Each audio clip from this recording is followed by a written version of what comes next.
And welcome to another edition of Gospel Today. I'm your host, Michael Austin, and it's always a pleasure to bring to you the best in today's gospel. I have a treat. I am in the presence of Elder Carl Williams, director and administrator of the Hitmakers, the institutional radio choir. Thank you so much for coming in and blessing us. The pleasure is all mine. Now, I am so inspired by the group, and many times a lot of people have heard me say that when I first gotten saved in 1973, I used to rush down to Institutional just to hear the radio choir during the broadcast at 10:30 at night, and it didn't matter what time the service was, I was just glad to be in the service. And the choir really blessed me, really have. It was a tradition. We used to call ourselves the gospel headquarters because everybody's service would turn out and everybody's church would pile in to Institutional on Sunday night at 10:30. It was the place, really the place to be. Mm-hmm. Now, you had so many talented people there, and you've been singing for so long. How long has it been? We started singing in 1954. So if you can add them up, it's in the 40s up there. Mm-hmm. And the Lord has been just so good to us because we haven't forgotten our purpose. We haven't forgotten our ministry.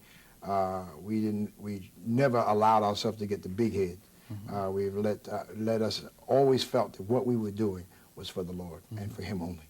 Now, I must have came in on towards the latter part of the 40s, the 40 years. Yes. But it was something that was going on with the music, with gospel music during that time in the 70s. Mm-hmm. And choirs were like popping up and rising to the top, and Institutional Radio Choir was certainly up there. There were other groups, but we do remember Institutional with certain songs like Stretch Out, One More Day.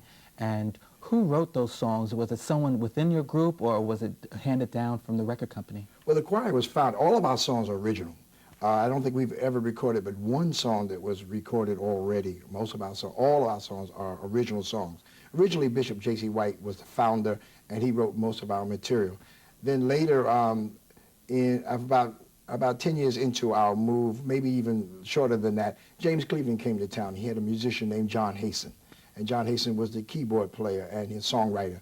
And when James Cleveland went back to California, John stayed here with us. And he wrote many of our hits. And he helped really develop the choir into a choir. We were basically a family group before he came, and he just taught us how to do choir music.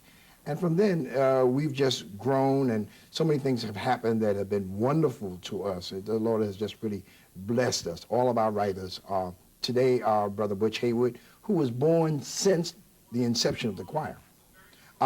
He's now doing all of the writing now, most of our writings now, and prolific songwriter, tremendous songwriter. Now, you have so many different albums that have come out, and now there's 25. 25 LPs. That includes albums we did with people like Glenn Frey. We did some background work with Paul Simon, Max Roach. We've done a lot of studio work with other artists. But when you add them all up, it comes to 25.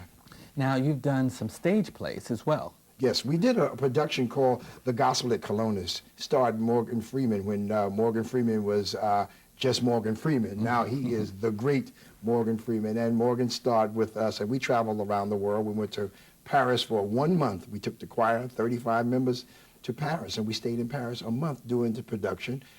Since then, we've been to Athens, Greece, Japan, Sao Paulo, Brazil, and we're getting ready to embark on another trip going back to Osaka, Japan in this coming March. All right. So now tell me about the new project that you have. We're very proud of this. We worked very hard on it, and I think that, you know, I'm a perfectionist, so I wanted every note to be perfect. If we had a little more time, I think I could have gotten the album that I would have really been totally, completely proud of. But it's a good album. Most people who have heard it have really enjoyed it. It's a message.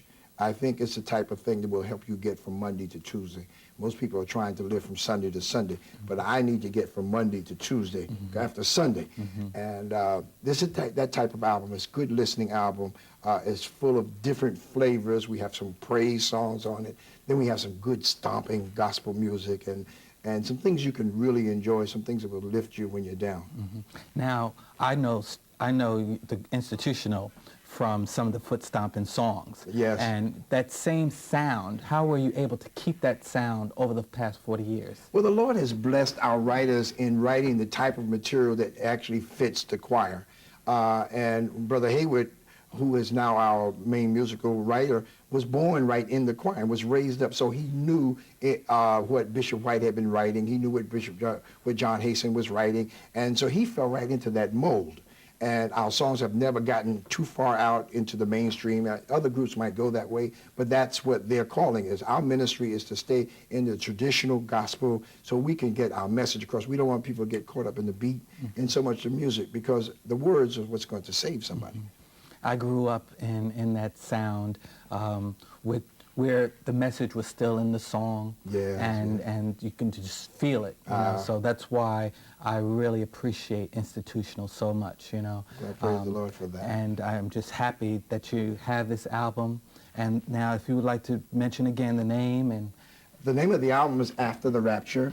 It's distributed by CGI Records, a Vectron record company, and we have, as I said, we worked very hard on this. It was a live album, and as anything, we planned it, and we planned it, and we planned it in the last minute, everything. We had planned to do it live at the First Lincoln Center, and then that fell through. They gave away our date, and then we planned to move it, and we're going to have the same recording session at the Apollo, and the last minute, everything fell apart. So we ended up back home, and I think that's what the Lord really wanted. He wanted us to go back home to in the church, because if we'd gone to the Apollo, we had to sanctify the Apollo. We'd have to go around and pray against the walls and all of that we could get the right spirit in there for recording. But at home, it was the right feeling, it was the right spirit, and despite the fact that we had to move it and try to fill our building, because we sit 1,200 in our church, it turned out to be a tremendous night, a successful night, and the Lord came in, and that's what counted. Praise the Lord. I think we captured that on this CD. I know you did, and I'm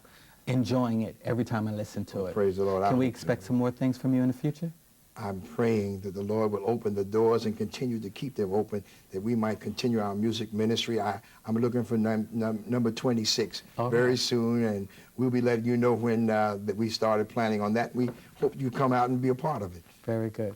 Thank you so much for coming out and blessing our hearts. God bless you. Stay tuned for more of Gospel Today.